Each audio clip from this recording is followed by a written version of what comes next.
Here's why we don't really reach into the future. We're trapped either by regret of the past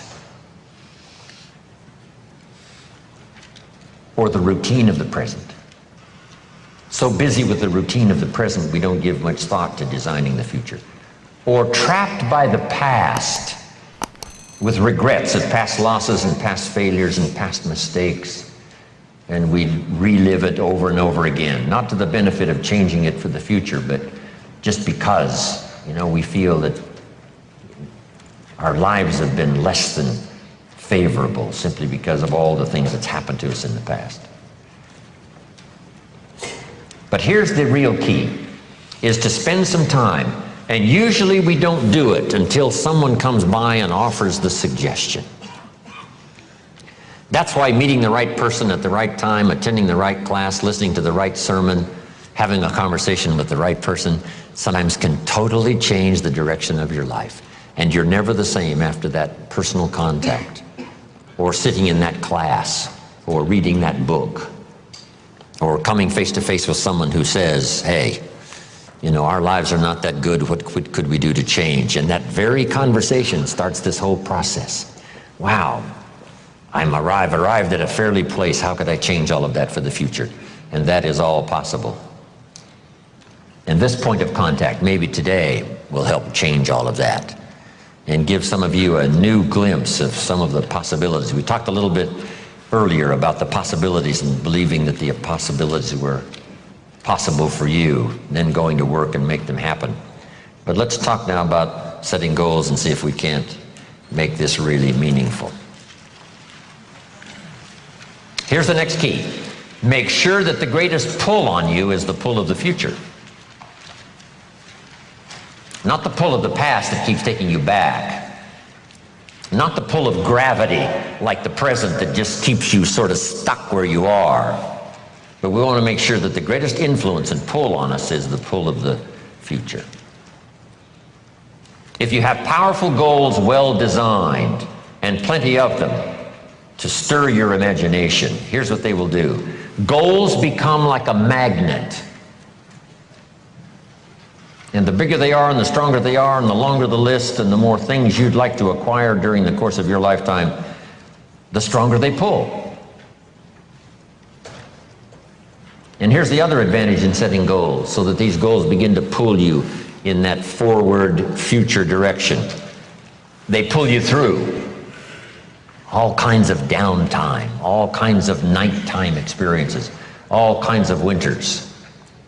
You can much more easily survive the next crisis, the next winter of your life, if you have well-set goals, finely tuned, places you want to go, things you want to do, people you want to meet, skills you want to develop, fortune you want to make, benevolence you want to engage in. If all of that becomes powerful and clear, and you're on your way, I promise you, no matter what happens, those goals will pull you through.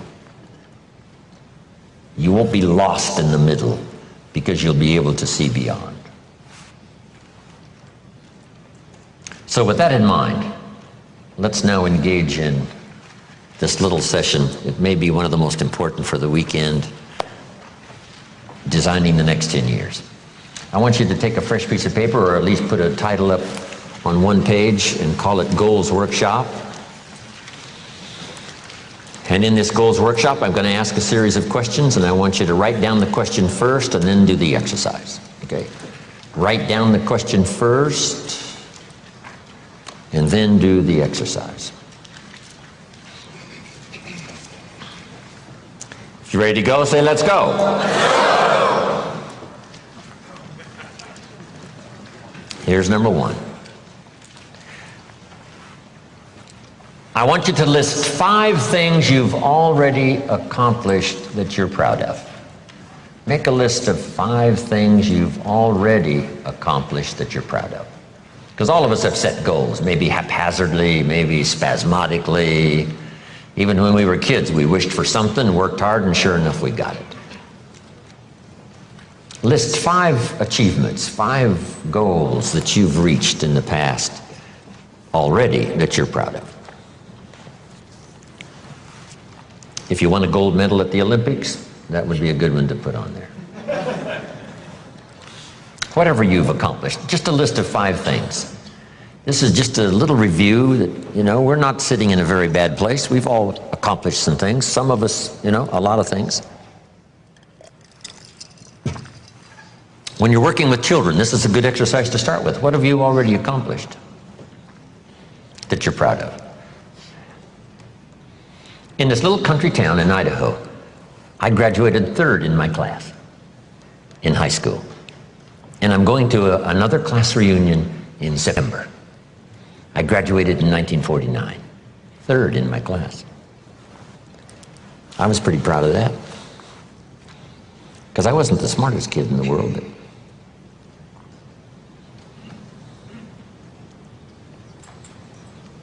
we're called the 49ers, Idaho 49ers, graduated in 1949.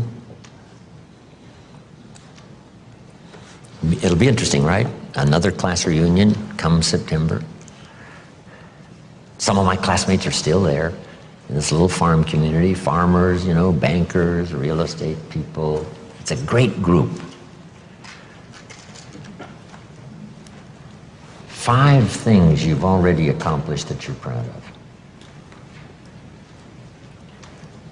Wish we had time here to go over everybody's list of 5. I'm sure some of you would be really impressed.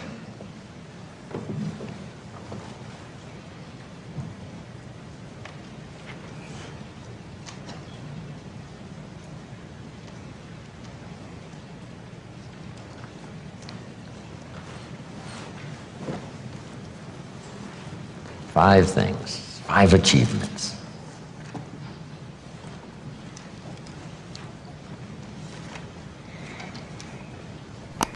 So this list of 5 now proves, right, that you already know how to set goals. Maybe not as intensely as we're going to work on now, but you've already done it. You've already said, hey, this is it for me, I'm going for it, and sure enough, you did. Okay, here's what's next now.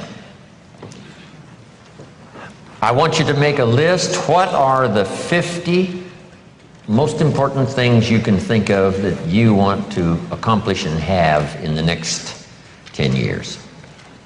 So just put at the top of this now, my 10-year goals, and I want you to make a list of at least 50 items. Little things, big things, and it doesn't matter what they are. Now this list does not mean the list of the things you think you can acquire. This is a list of the things you want. You just let your mind run free. A list of 50 items that would really do it for you in the next 10 years. If you had this, if you went to these places and met these people, and if you had these skills and these investments, education for your children, all the rest of it. So I want you to take the time now. And I want you to go right down the page, not side by side on your goals, right down the page.